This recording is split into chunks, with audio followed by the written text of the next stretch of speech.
is enough said.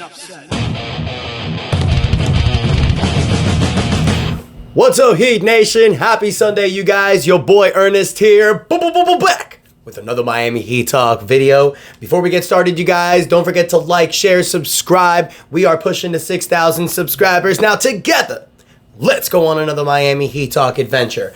I wish I could be a little bit more happier today, you guys. Actually, shoot, that's not true. I'm happy. Remember, you guys, every day we wake up. Like I tell you all the time, every day we wake up. It's a blessing by God, and it's already an amazing day. You're already winning. I'm here with my wife, my two beautiful kids. We're going to have a family day. But before we get forward to the day, I want to talk Miami Heat basketball. Now, for those of you that don't remember, the reason why I couldn't post a video yesterday, I was traveling for a wrestling event, so I wasn't in the setup. Today's different. I did give you guys a thought about it yesterday in the shorts, but I got to talk about it a little bit fuller today, you guys. The Heat just... Like Coach Spo said, we dropped an egg yesterday. The momentum was on our side. The Miami Heat had guys like Darius Garland and other Cavs players just dogging them, talking smack about them, talking shit, saying things like attack Tyler Hero, attack their weak defenders. That's how, they're going to win this series. And you're thinking, okay, it's game 3. It's in the Kaseya Center. It's on your home floor. You've taken some leads against Cleveland at Cleveland. You've kept this series competitive at Cleveland. So now you're coming home. So you're going to get them back. You're going to win this game, right? Darius Garland ain't playing. Take advantage, right? Wrong. The Miami Heat lose 124-87. The Heat only scored 87 points yesterday, you guys. This was embarrassing. There's no other way to say it. The Heat started the game pretty hot. They had a nice little 9-point lead. And then Cleveland just took advantage with a 18-0 run, and they never looked back. You get real poor performances from guys like Tyler Hero. Tyler Hero, who was called out after game 2. We all thought that he was going to step up. Tyler knocked 33 points against these guys in game 2 at Cleveland. So you're thinking Tyler's going to step up and have a monster game. I'm thinking like a 40-50 bong. Wrong. Doesn't score 40-50 points. He only scores 13 points off of 5 for 13 shooting. They clogged him defensively. 5 for 13 shooting, only 1 for 3 from the three-point land. Bam Adebayo has another really good game. Bam Adebayo has been pretty great this series. I know in game 2, he only had 9 attempts, but he had pretty much almost a triple-double. Game 2, he gives you 22 points, 9 rebounds. He does have 6 turnovers, so that was pretty bad. Davion Mitchell, you guys, this is a guy that you just focus on keeping after this offseason, you guys. Gives you 16 points, 5 assists, 4 rebounds, 7 for 11 for the field. Andrew Wiggins just was horrible this playoff series. I don't know if it was because of the injury. Andrew Wiggins was dealing with a lot of injuries before the playoff series. Hasn't really looked like himself. Goes 3 for 10 out there. Another 10-point whopping bad game. Kel'el Ware's only given 19 minutes. He gives you 8 points, 5 rebounds. And then you get dog shit from the bench. Complete dog shit. 6 from Duncan, 3 from Haywood Highsmith. 3 points from Nikola Jovic, 6 points from Pilar Larson. Pilar Larson was the only thing off the bench that was remotely even good.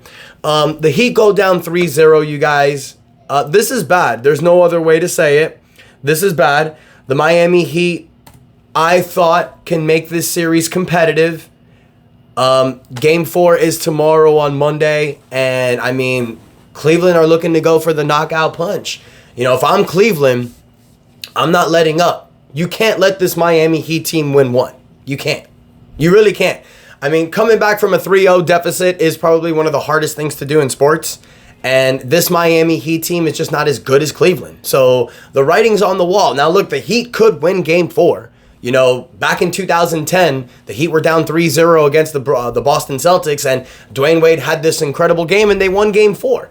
And I could see the Heat do that. I could see Tyler Hero and Bam Adebayo go out there and just give some knockout blows. It's in Miami. They were embarrassed yesterday.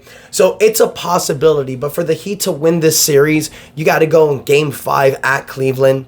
It's just going to be real difficult. So the writing's on the wall, you guys. Obviously, it's not over yet. Fat lady's not singing. I haven't heard the fat lady sing yet. She's getting ready. She's warming her throat.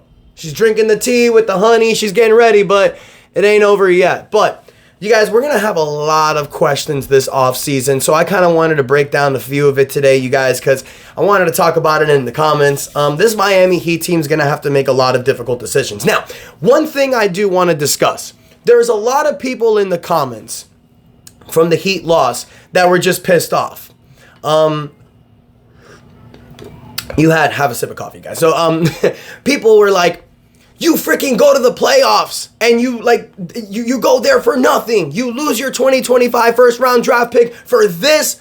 You guys are right. It's true. If the Heat didn't make the playoffs, they would have had 2 first round draft picks because they have Golden State's first round draft pick, which is currently at 20. But remember, you guys, and I don't think a lot of Heat fans are remembering this. I don't think Heat fans care about this, but there was a silver lining to making the playoffs. By making the playoffs, the protections have been lifted for the 2026 and 2028 first round draft picks. So you did lose your first round draft pick this year. That goes to Oklahoma. But those two first round draft picks that were protected to Oklahoma and Charlotte, by making the playoffs, those protections get lifted. So now the Miami Heat will currently have their 2026, 2028, 29, 30, 31, and 32 draft picks available. That's 6 future first round draft picks where they can move around. Now remember, there is the Sapien rule. So you can't include multiple first round draft picks that are back-to-back years. So the tradable picks that the Heat will have is 2026, 28, 30, and 32.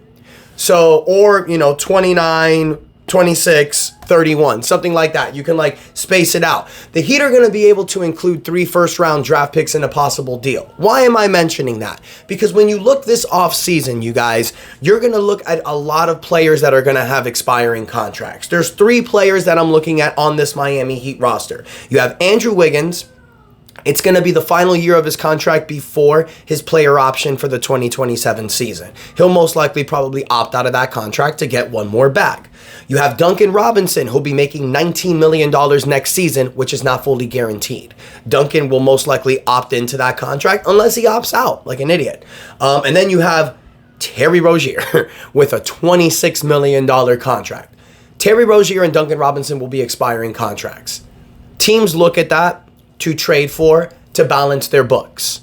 So the Miami Heat will have flexibility. You also have young pieces like Jaime Jaquez Jr. and Nikola Jovic. They're young, they're on very small contracts, and you can add them as fillers, as sweeteners. You also have Khalil Ware, you have Pallel Larson, you have flexibility for trades. Why am I mentioning that, you guys? Because certain players may become available. There's certain players that may become available. One specific player that I'm looking at, and I'll continue to look at, is Kevin Durant. He's going to be an expiring contract. Phoenix Suns are probably going to look to blow this up. They were the 11th seed, and they're not even keeping their draft pick. They're stuck with Bradley Beal, so they're going to try to get some flexibility, and that's going to be moving Kevin Durant because they're not going to move Devin Booker. So you can, I posted a short earlier, but you can come up with a package that involves Terry Rozier and Duncan Robinson, so it can help Phoenix get those contracts off their books. Sweeten it with guys like Jaime Jaquez, maybe even Nikola Jovic, either or. I would not deal Khalil Ware in a package for Kevin Durant. I would want Kevin Durant to be next to Khalil Ware and Bam Adebayo in the front court. I think that would dominate next season. With Tyler Hero and Davion Mitchell in the backcourt, I think that's an awesome lineup right there. Kevin Durant is that piece that you need, and you wouldn't have to move Tyler Hero or Bam Adebayo. Now, if you're going for a whale like Anthony Edwards, John Morant, Nikola Jokic, you're going to have to include a Bam Adebayo and Tyler Hero. I want the Miami Heat to try to make a trade this offseason where they're able to keep Tyler Hero and Bam Adebayo. Tyler and Bam are perfect number 2 and 3 options. Kevin Durant can be the number 1, and especially on an expiring contract, you probably may not have to give up the farm. So you can include 2 future first-round draft picks, Jaime Jaquez, maybe Andrew Wiggins and Duncan Robinson. I'd be okay with a deal like that. I'd be super cool with that. But the other questions that the Heat are going to answer, you guys, the front office has been making some huge mistakes these last few seasons. You struck out on guys like Kevin Durant. You struck out on Damian Lillard, Kyrie Irving, James Harden. Pat Riley does not have the same credibility that he's had before. Yes, in 2010, he can come to a room, lay out his rings to LeBron James and Chris Bosh and sell them because he has these mythical powers. But now, these stars of today, they don't really know Pat Riley that much. But they know Spo because of USA basketball. Maybe it's time for a transition to be made. I'm not disrespecting the Godfather, but Father Time is undefeated. Maybe it's time for Pat Riley to enjoy these last few years. Pat Riley was going all in for Jimmy Butler, to make a Jimmy Butler deal, to win a championship with Jimmy Butler. He was trying to go all in, but it failed. Sometimes that happens, you guys. So maybe it's time for Spo to move into the front office because players know Spo. They respect Spo. He's known as one of the best coaches in the NBA. He has relationships with players. And we have guys by the name of Chris Quinn and Caron Butler that can step up and take that next coaching role step. I truly feel that. So the Heat are going to have a lot of difficult questions to answer this offseason, you guys. But I want to hear from you, Heat Nation. Where do you think this team is going to go from here? Do you think that we should just keep this team for another year and see what they do? Maybe a change in the front office. Maybe a huge deal needs to be made.